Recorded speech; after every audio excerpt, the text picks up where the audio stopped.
आपका बात करेंगे ड्रीम 11 टीम की। हम बात करने जा रहे हैं एसआरएच वर्सेस आरआर। दोनों टीमें इस सीजन का अपना पहला मुकाबला खेलेंगी और फैंटेसी पिक क्या होगी, क्या होगा राइट कॉम्बिनेशन, कौन से खिलाड़ी आपको सबसे ज्यादा पॉइंट्स दे सकते हैं, स्टैट्स, रीसेंट स्टैट्स क्या हैं, आपस में वर्सेस मोड में जब आप देखते हैं तब खिलाड़ियों का प्रदर्शन क्या है और क्या कहता है ग्राउंड का आंकड़ा, उन सारी की सारी चीजों को देखेंगे। सबसे पहले भाई आप देख लीजिए, दोनों कप्तान यहां पर मौजूद है, मतलब यहां पर तस्वीरों के रूप में संजू सैमसन है, उधर भुवनेश्वर कुमार है। भुवनेश्वर कुमार क्यों है? क्योंकि एडन मार्करम इस वक्त पर नहीं आए हैं साउथ अफ्रीका से।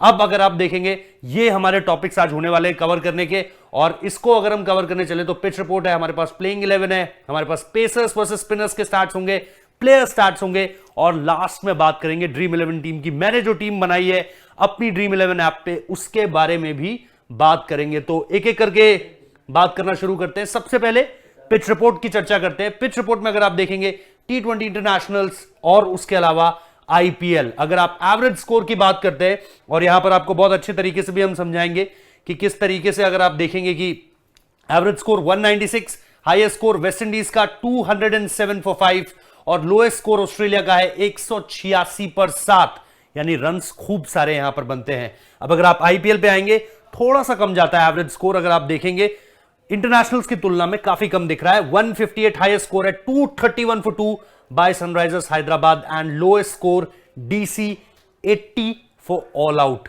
तो मतलब अभी तक कोई बहुत ज्यादा उस तरीके से हमें आंकड़ा नहीं मिला है जिसमें आप ये कहो कि किस तरीके से चीजें हो पाएंगी। ये जो आंकड़ा है ये आपको ये बताता है कि एक बैटिंग फ्रेंडली पिच है, favourable for spinners than pacers, अगर आप उस तरीके से देखेंगे। और इसके बाद अगर आप आगे आते हैं तो आप देखेंगे पिच रिपोर्ट में last 2 match at this venue. तो अगर आप देखेंगे ऑस्ट्रेलिया वर्सेस इंडिया, ऑस्ट्रेलिया ने बनाए 186 7 विकेट के नुकसान पर, इंडिया 187 4 विकेट के नुकसान पर। उसके बाद इंडिया वर्सेस वेस्ट इंडीज अगर आप देखेंगे इस मैदान पर, तो 207 पर 5 वेस्ट इंडीज, इंडिया 209 रन बनाए 4 विकेट के नुकसान पर।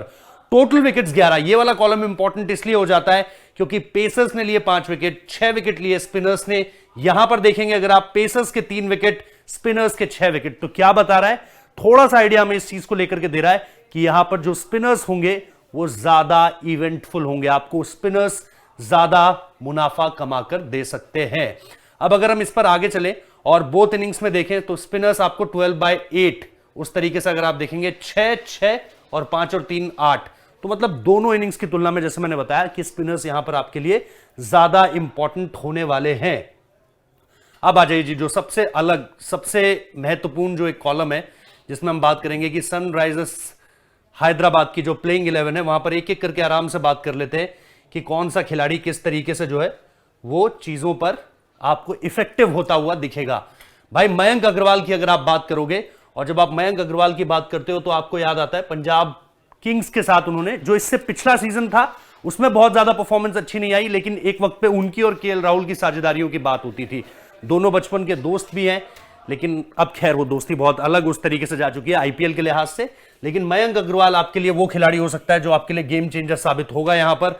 और जब हम उनकी बात कर रहे हैं तो हमें यह नहीं भूलना चाहिए कि उनकी परफॉर्मेंस बहुत ज्यादा इंपॉर्टेंट होने वाली है।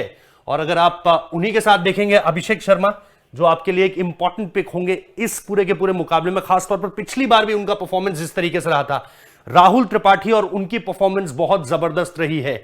अब ये जो एरिया है यहां पर आप देखेंगे कि आपको किस तरीके से स्वैप करना है। क्या आप राहुल त्रिपाठी या फिर आप हैरी ब्रूक को स्वैप करना चाहते हो, तो वो आपकी कॉल होगी। राहुल त्रिपाठी आपको नंबर 3 पर भी बहुत अच्छा कर दे सकते हैं, जो हमने पिछले सीजन देखा था, और नंबर 4 पर भी अच्छा करके दे सकते हैं। लेकिन ये खिलाड़ी भाई, form of his life, Harry Brook, इसको आप चाहते हो कि ज्यादा से ज्यादा गेंदें खेले और ज्यादा से ज्यादा रन बनाए। उसके बाद आपके पास एक बंदा है जिसका नाम है अब्दुल समद। ऑब्वियसली जम्मू कश्मीर जिस हिसाब से हम बात करते हैं, जब इनका नाम भी शुरुआत में आया था, इरफान पठान ने कहा था ऊपर मौका दो इस खिलाड़ी को, लेकिन कितना ऊपर मौका ये टीम दे पाती है ये आपको देखना पड़ेगा। अगेन आप इन दोनों पोजीशंस पर भी स्वैप होता हुआ देख सकते हो। ग्लेन फिलिप्स को ऊपर भी भेजा जा सकता है और अब्दुल समद को नीचे भी किया जा सकता है, लेकिन क्योंकि हार्ड हिटिंग बंदा है और उसके अलावा शॉट्स मार सकता है बड़े बड़े, तो इस वजह से Abdul Samad, Glenn Phillips obviously बढ़िया फॉर्म से निकल कर आ रहे हैं और हमने देखा है कि किस तरीके से उन्होंने हाल के समय में रन बनाए हैं।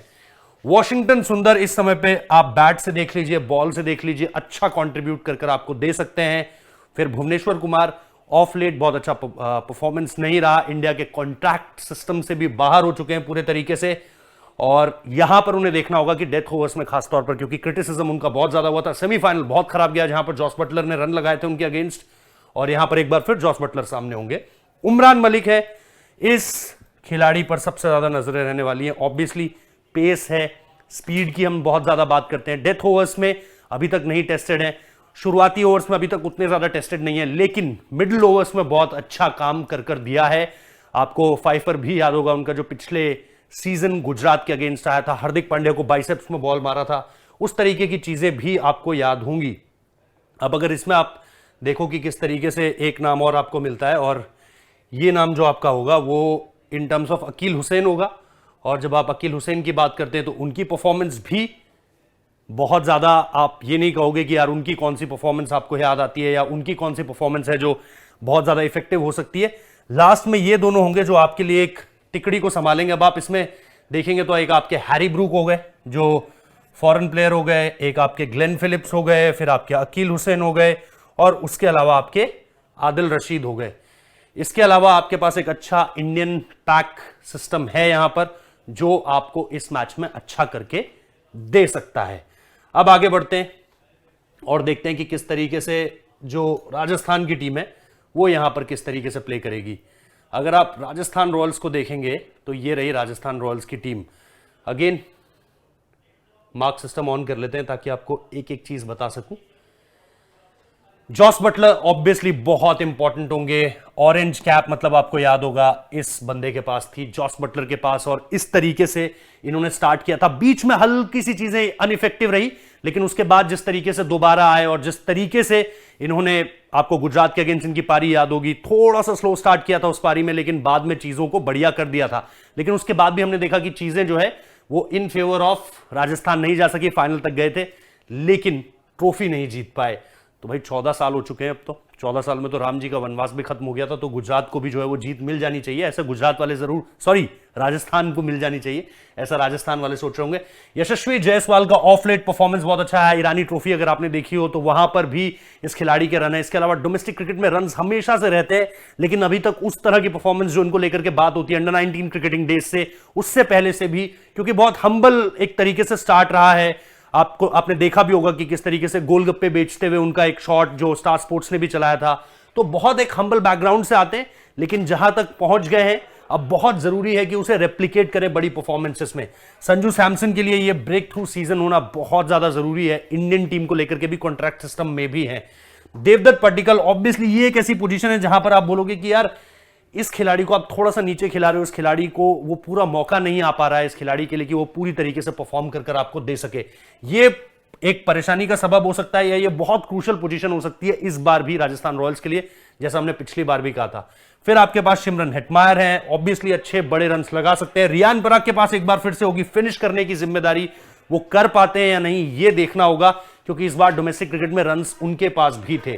फिर आपके पास जेसन होल्डर हैं जिन्होंने पिछले आईपीएल में लखनऊ के लिए उस तरीके से परफॉर्म नहीं किया with the bat and with the ball also, लेकिन उससे पिछला सीजन सनराइजर्स हैदराबाद के लिए बड़ा जबरदस्त रहा था उनका। इसके अलावा Ravichandran Ashwin, no mug with the bat, बढ़िया परफॉर्म कर रहे थे विद द बैट ऑल्सो। पिछले सीजन आपने देखा होगा एक दो अच्छी पारियां आई थी, लेकिन वर्ल्ड कप आपको याद होगा, वर्ल्ड कप में भी मैचेस फिनिश कर दिए, लेकिन सबसे बड़ी बात जो हम कह रहे हैं विकेट्स तो आए, बैट से इस बार उनके ऊपर फिर से जिम्मेदारी आएगी ऐसा मुझे लग रहा है, जिस तरीके से राजस्थान ने अपनी टीम में बहुत ज्यादा बदलाव नहीं किए हैं। ट्रेंट बोल्ट होंगे, कुलदीप सेन होंगे और यूजी चहल भी होंगे।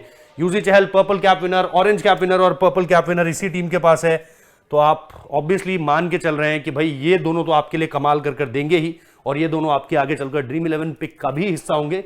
लेकिन और कौन से खिलाड़ी होंगे ड्रीम 11 पिक का हिस्सा, वो अब आपको इसलिए भी पता चलेगा क्योंकि अब हम जा रहे हैं स्टार्ट एनालिसिस पर, स्टार्ट्स क्या कुछ कहते हैं, और जब हम वहां पर जाएंगे तब आपको पता चलेगा कि इन खिलाड़ियों को मैंने क्यों चुना है। आइए अगर हम एक एक करके बात करें, विकेट कीपर्स से शुरुआत करते हैं तो संजू सैमसन है। संजू सैमसन का अगर आप रीसेंट फॉर्म उस लिहाज से देखेंगे तो रीसेंट फॉर्म में आपको 5, 59, 4, 61, 3 और उसके बाद हेड टू हेड में 19 मैचेस, 670 रन, 45 का एवरेज, और वेन्यू में भी अगर आप देखेंगे तो 102, 49, 42, 34, 5, तो अच्छे बड़े इंपॉर्टेंट रन्स हैं संजू सैमसन के। इसके अलावा अगर आप जॉस बटलर देखेंगे, रिसेंट फॉर्म 40, 4, 67, 13, 70, तो 3-4 अच्छी बड़ी पारियां हैं। हेड टू हेड में देखेंगे 10 मैच 232 रन, 23 का एवरेज। वेन्यू में देखेंगे 5, 6, 11, 6। Not good in this venue. अगर आप सिर्फ इस आंकड़े को देखते हैं तो आपको थोड़ा सा लगेगा कि यार इस वेन्यू में जॉस बटलर, क्या आप उस तरीके से जा सकते हो, ये आपको कॉल लेना है। अब अगर आप आते हैं कि किस तरीके से आपको ग्लेन फिलिप्स को देखना है, क्योंकि वो भी बड़ा इंपॉर्टेंट है, ग्लेन फिलिप्स का सिलेक्शन भी, तो उस हिसाब से अगर आप देखेंगे तो यहां तो नो रिकॉर्ड है, फिर यहां भी नो रिकॉर्ड है, लेकिन पिछली 5 पारियां अगर आप देखेंगे 2, 5, 17, 54, 12, तो ठीक है। यहां पर अगर आप उस लिहाज से देखें तो कुछ ज्यादा बात करने के लिए नहीं है, लेकिन ग्लेन फिलिप्स फिर भी आपको एक कॉन्फिडेंस जरूर देंगे। इसके बाद अगर आप बात करें बैटर्स की, तो आपके पास आते हैं यशस्वी जायसवाल। यशस्वी जायसवाल को लेकर के भी जैसा मैं बात कर ही रहा था आपसे कि हाल के समय में उनकी परफॉर्मेंस अच्छी रही है, लेकिन मैं डोमेस्टिक क्रिकेट की बात कर रहा था, ईरानी ट्रॉफी की अभी बात कर रहा था, लेकिन वैसे भी उनकी परफॉर्मेंस अच्छी है। 27, 12, 13, 45, 7 और फिर 3 मैचेस हेड टू हेड अगर आप देखेंगे 68 रन 22 का एवरेज है। इस वेन्यू में कोई रिकॉर्ड नहीं है। इसके अलावा अगर आप आते हैं और हम यहां पर देखना शुरू करते हैं तो देवदत्त पड्डीकल हैं 28, 22, 0, 9, 124। इसके अलावा हेड टू हेड में देखेंगे 6 मैच 155 रन 26 का एवरेज है। इस वेन्यू में कहीं किसी तरह का कोई रिकॉर्ड है नहीं। अब आ जाइए वेस्ट इंडीज। सिमरन हटमायर हैं यहां पर 25, 0, 36, 54, 13, एक पारी 2 पारी आपको दिखती हैं। उसके अलावा हेड टू हेड में अगर आप देखेंगे 7 मैच 196 रन 33 का एवरेज। वेन्यू में उस तरीके से सिर्फ 9 रन है। और अगर आप अब्दुल समद को देखेंगे तो अगर आप देखें अब्दुल समद को 0, 19, 41, 4, 55, हेड टू हेड में 4 और 10, वेन्यू में उस तरीके से कोई रिकॉर्ड है नहीं। बैटर्स की बात कर लेते हैं। Mayank Agarwal 8, 14, 16, 47, 5, head to head में देखेंगे 12, 365 और मतलब 12 मैचेस में 365 रन है, 30 का एवरेज है। 7 मैच में 86 रन 12 का एवरेज। अगर इस वेन्यू में की बात करें, रीसेंट फॉर्म 8, 14, 16, 47, 0, 5, जैसा मैं आपको बता रहा हूं। उसके अलावा अगर आप देखेंगे तो अभिषेक शर्मा है 1, 4, 55, 4, 29, एक अच्छी पारी आपको 55 रन की दिख रही है। हेड टू हेड में देखेंगे 2 मैच 30 रन 30 का एवरेज। वेन्यू देखेंगे 2 मैच में 7 रन और 1 विकेट भी है। गेंदबाजी से भी कंट्रीब्यूट करता है भाई ऑलराउंडर है। वाइस कैप्टन की भी जिम्मेदारी थी पिछली बार टीम में। ड्रीम 11 की बात नहीं कर रहा हूं, ड्रीम 11 पर जब आएंगे तब बात करेंगे।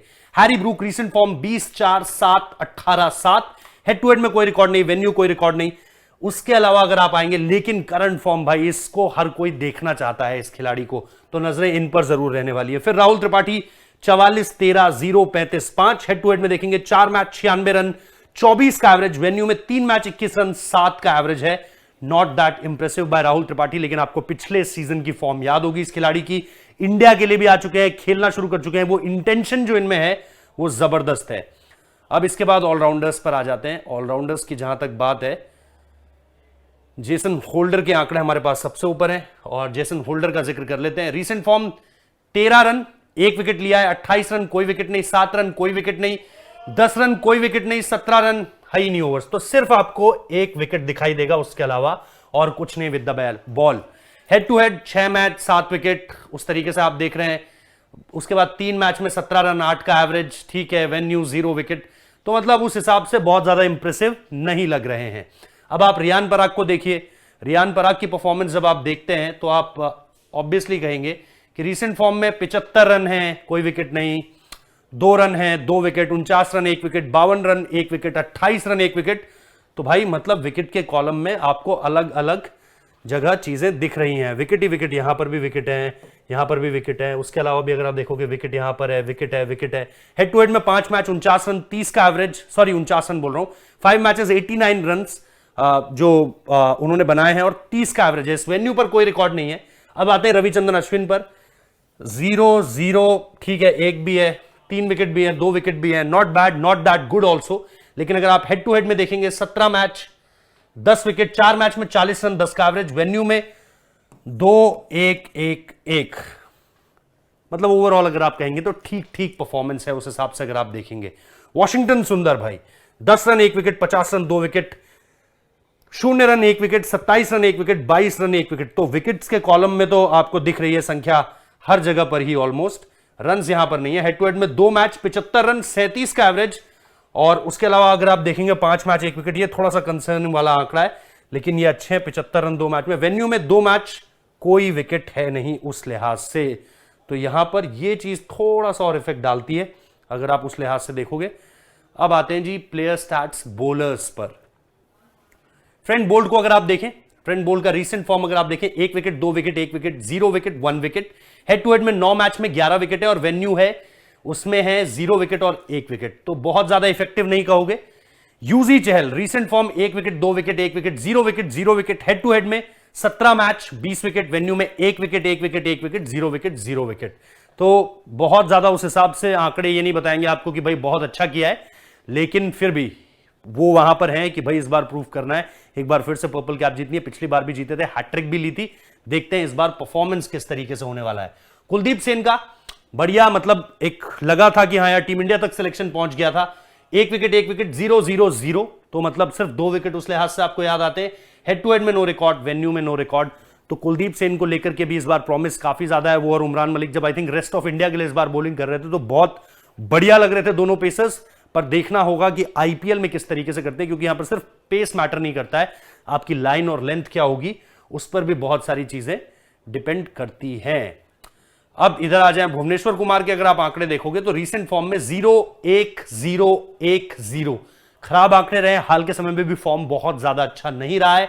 हेड टू हेड में 14 मैचेस में 14 विकेट है, वेन्यू में 36 मैच में 36 विकेट है।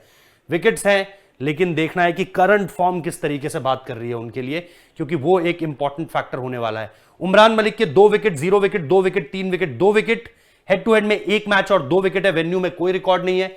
रीसेंट फॉर्म अगर आप देखेंगे अकील हुसैन का, तो 0 wicket 1 wicket 0 wicket 0 wicket 1 wicket, no record no record. तो अकील हुसैन पता नहीं मौका मिलता है आपको किस तरीके से, अगर आप उस तरीके से यूज कर पाते हैं इस अपॉर्चुनिटी को, अगर आपको मौका मिला तो फिर बहुत इंपॉर्टेंट रहने वाले हैं अकील हुसैन भी। और आदिल रशीद भाई, वर्ल्ड कप बहुत जबरदस्त गया है, आईपीएल उस तरीके से कभी आपने देखा नहीं खेलते हुए, लेकिन हर बार बात हो रही थी कि आईपीएल नहीं खेलते फिर भी इतना अच्छा परफॉर्मेंस है यार, कोई बड़ी लीग नहीं खेलते फिर भी इतना अच्छा परफॉर्मेंस है। 1 wicket 0 wicket 1 wicket 1 wicket 2 wicket. Head to head में 1 मैच में 0 विकेट, वेन्यू में 1 मैच में 0 विकेट। तो विकेट्स का कॉलम उतना ज्यादा, डेटा उतना ज्यादा नहीं बता रहा है, लेकिन रीसेंट फॉर्म आप कह सकते हो कि आप ट्रस्ट कर सकते हैं आदिल रशीद पर इस समय पर। तो ये जो है मेरे हिसाब से स्लाइड्स आपकी ओवर हो चुकी हैं, और एक बार फिर क्रॉस चेक कर लेता हूं। अब हम आपको बताएंगे, ये पूरी के पूरे प्लेयर स्टैट्स थे जिसमें हमने आपको बॉलर्स के बारे में बताया, बैटर्स के बारे में बताया, ऑलराउंडर्स, विकेट कीपर्स, और इसके साथ साथ प्लेइंग 11 भी बताई, पिच किस तरीके से यहां पर रहती है वो भी बताया, और स्पिनर्स या पेसर्स में से किसको फायदा होगा उसके बारे में भी हमने आपको बात बताई है। तो भाई फाइनली वहां पहुंच गए जहां पर आप बनाओगे अपनी ड्रीम 11 टीम। सबसे ऊपर आप देख रहे हो जॉस बटलर को, जिनके बगल में आप एक चिन्ह भी देख रहे हो, यह बताता है कि ये मेरे कप्तान होने वाले हैं। मैं पूरी तरीके से इन पर भरोसा जताऊंगा, क्योंकि पिछला सीजन भी याद है और यह भी पता है कि किस तरीके से ये खिलाड़ी आपको बड़े स्कोर कर दे सकता है। ऊपर खेलेगा, सबसे ज्यादा गेंदे लेगा, तो ऑब्वियसली मेरे लिए फेवरेट पिक जॉस बटलर होने वाले हैं। फिर जैसा मैंने कहा मेरे पास ग्लेन फिलिप्स होंगे। ये हैं मेरे टॉप विकेट कीपर ऑप्शंस जिसमें से मैंने चुने हैं इन दोनों के नाम। इसके अलावा ओपनर्स में मेरे पास मयंक अग्रवाल होंगे, बढ़िया परफॉर्मेंस आपको कर दे सकते हैं। अगर अपने अंदाज में खेलेंगे तो मजा आने वाला है आपको, बैटिंग देखकर भी, और यहां पर जो पॉइंट्स आएंगे वो पॉइंट्स देखकर भी। बस शर्त इतनी है कि अपने अंदाज में खेलें जैसे पंजाब में खेलते थे। उसके अलावा अभिषेक शर्मा मेरे वाइस कैप्टन होने वाले हैं। बॉल से देखते हैं कि इनको कितनी ड्यूटी दी जाती है, लेकिन contribution with the bat again पिछले सीजन बहुत बढ़िया रहा था। पंजाब के लिए कप्तानी भी करते हैं डेज क्रिकेट में, और उसके अलावा वहां पर भी ओपन करते हैं, गेंदबाजी से कंट्रीब्यूट कर सकते हैं। टीम की भी पिछली बार उप कप्तानी इनको दी गई थी, और हर तरीके से सनराइजर्स हैदराबाद की टीम इन्हें अपने पास चाहती थी, तो ये एक और अच्छा ऑप्शन। फिर यशस्वी जायसवाल का नाम है, जिनके बारे में मैंने आपको बताया था कि मुझे ऐसा लगता है कि ये सीजन ये खिलाड़ी ओन करने वाला है। ये खिलाड़ी आपको बताएगा कि किस तरीके से बड़े रन्स और कंसिस्टेंट रन्स बनाए जाते हैं। आगे बढ़ते हैं अब, क्योंकि ये आपकी बैटर्स की सूची और विकेट कीपर्स की सूची जो है वो पूरी हो चुकी है। इसके बाद अगर हम आगे चलें तो अब आते हैं ऑलराउंडर्स और उसके साथ साथ बोलर्स। इसमें आप देखिए रविचंद्रन अश्विन का एक नाम है, क्योंकि ऑब्वियसली आपको कंट्रीब्यूट कर दे सकते हैं। अगर आप उस लिहाज से देखेंगे कि किस तरीके से आपकी परफॉर्मेंस आएगी, उनकी गेंद से और बल्ले से भी कंट्रीब्यूट कर सकते हैं अगर ऊपर इन्हें बल्लेबाजी के लिए जो है वो भेजा जाता है। तो उस तरीके से भी हम देख सकते हैं कि परफॉर्मेंस इनकी आएगी। और वहां पर एक ऑप्शन होगा आपके पास रविचंद्रन अश्विन के नाम का, जिनके लिए आप एक चीज जो सबसे बड़ी देखेंगे कि अगर इनको 3 नंबर पर कहीं पिछली बारी की तरह बैटिंग करने के लिए भेज दिया तो विद द बैट भी आपके लिए इफेक्टिव हो सकते हैं। पिछली बार राजस्थान इनको ऊपर मौका दे रही थी, इस बार क्या वो करती है ऐसा पता नहीं, लेकिन फिर भी मुझे लगता है कि विद द बॉल वो इफेक्टिव होंगे। ये क्या दोनों ही इफेक्टिव होंगे, इसलिए आप नीचे यूजी चहल भी देख रहे हैं, अलग से बात करेंगे यूजी चहल पर भी। वॉशिंगटन सुंदर बैट से कंट्रीब्यूट कर सकते हैं, बॉल से पावर प्लेस में विकेट लेकर दे सकते हैं, मिडिल ओवर्स में भी दे सकते हैं और 16वें 17वें ओवर तक भी गेंदबाजी कर सकते हैं, लेकिन वहां तक इन्हें खींचकर नहीं ले जाया जाएगा। आप देखोगे कि पावर प्ले में शायद 2 ओवर डलवा दिए जाएं और फिर मिडिल ओवर्स में 2 ओवर डलवा दिए जाएं। उसके बाद नई गेम से जो बंदा सबसे ज्यादा थ्रेटनिंग होने वाला है वो आपके ये दोनों हैं, ट्रेंट बोल्ट और भुवनेश्वर कुमार। और ट्रेंट बोल्ट और भुवनेश्वर कुमार में इस वक्त पर भी मुझे लगता है कि भुवी कुमार भी उतने इफेक्टिव होंगे with the new ball. I don't know about the old ball, जिस तरीके से वो डेथ ओवर्स में बॉलिंग करेंगे उस पर अभी सवाल है, लेकिन Trent Boult and Bhuvneshwar Kumar, इन दोनों पर नजरें रहनी चाहिए अलग अलग टीम्स के लिए और नई गेंद के साथ डेंजरस। उमरान मलिक भाई विद द पेस, डंडे उखाड़ सकता है, खौफ से भी डरा सकता है, बस रन बहुत ज्यादा कंसीड ना करे, इस चीज की दुआ कीजिएगा। और फिर जैसा मैंने कहा Yuzi Chahal, too much to prove for him, कि पिछली बार भी खेले, पर्पल कैप जीती, हैट्रिक ली, वर्ल्ड कप गए, नहीं मैच मिला, एक बार फिर से तैयार है वो सारे के सारे बैटल्स जीतने के लिए, राजस्थान रॉयल्स को जिताने के लिए। और मुझे लगता है कि इनकी फिरकी की फांस में इस बार फंसने वाली है सामने वाली टीम। तो ये है जी जो मेरी पूरी की पूरी टीम है, और इसमें अगर मैं आपको एक बार पूरी की पूरी टीम दिखा दूं तो आपको समझ आ जाएगा कि मैं कहना क्या चाह रहा था। ये है मेरी पूरी टीम, कैप्टन वाइस कैप्टन आपको पता है, ये है मेरी ड्रीम 11 टीम।